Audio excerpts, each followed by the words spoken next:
வணக்கம். இன்னைக்கு சீரக சம்பா பிரியாணி பார்க்க போறோம். இதுக்கு ஒரு கைப்பிடி கொத்தமல்லி, புதினா, இஞ்சி, பூண்டு இது எல்லாத்தையும் எடுத்து நல்லா அரைச்சு வச்சுக்கணும்.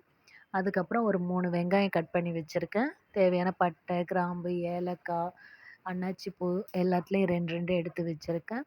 ஒரு குக்கர் அடுப்பில் வச்சுட்டு ஒரு 2 ஸ்பூன் ஆயில் ஆட் பண்ணிட்டு, அதுக்கப்புறமா இந்த பட்டை, கிராம்பு எல்லாத்தையும் போட்டு நல்லா ஃப்ரை பண்ணணும். ஃப்ரை ஆனதுக்கு அப்புறமா கட் பண்ணி வச்சுருக்க வெங்காயத்தை எடுத்து அதில் ஆட் பண்ணிவிட்டு, இந்த வெங்காயம் வந்து நல்லா ப்ரௌனிஷாக வரணும். காரத்துக்கு 2 பச்சை மிளகாய் ஆட் பண்ணியிருக்கேன்.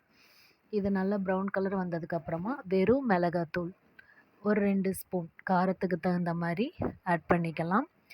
அதுக்கப்புறமா இது நல்லா ஃப்ரை ஆனதுக்கப்புறம் வந்து 2 தக்காளி எடுத்து கட் பண்ணி வச்சுருக்கோம். அதையும் இதில் ஆட் பண்ணிக்கணும். அதுக்கு முன்னாடி நம்ம அரைச்சி வச்சுருக்க பேஸ்ட் இருக்கும் இல்லையா, அந்த கொத்தமல்லி, புதினா அதை ஆட் பண்ணி முடிச்சதுக்கப்புறமா அது வதங்கினதுக்கப்புறமா தக்காளி ஆட் பண்ணிக்கணும். ஆட் பண்ணதுக்கப்புறமா நல்லா அதுவும் ஃப்ரை ஆகும். நல்லா வதங்கணும். வதங்கி வந்தால் தான் நமக்கு டேஸ்ட்டு கொடுக்கும். அதுக்கப்புறம் ஒரு 2 ஸ்பூன் தயிர் ஆட் பண்ணி முடித்ததுக்கப்புறமா சிக்கன் 1/2 கிலோ சிக்கனில் நான் வந்து மஞ்சத்தூள் ஆட் பண்ணி நல்லா வாஷ் பண்ணி எடுத்து வச்சுருக்கேன். அதையும் வந்து அந்த வதங்கின கிரேவியோட ஆட் பண்ணிக்கணும்.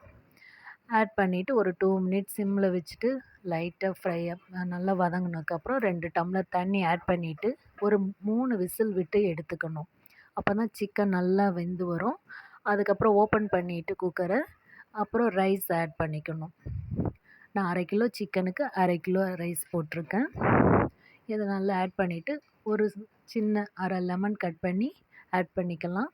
உப்பு தேவையான அளவுக்கு ஆட் பண்ணிவிட்டு டேஸ்ட் பார்த்துட்டு காரம் நமக்கு போதுன்னா பார்த்து தேவைன்னா ஆட் பண்ணிக்கலாம். ஒரு 3 விசில் விட்டு இறக்கணும் அப்படின்னா நல்ல டேஸ்டான சுவையான சம்பா பிரியாணி ரெடி ஆகிடும். லாஸ்ட்டாக கீ ஆட் பண்ணி இறக்கிடலாம். தேங்க்யூ.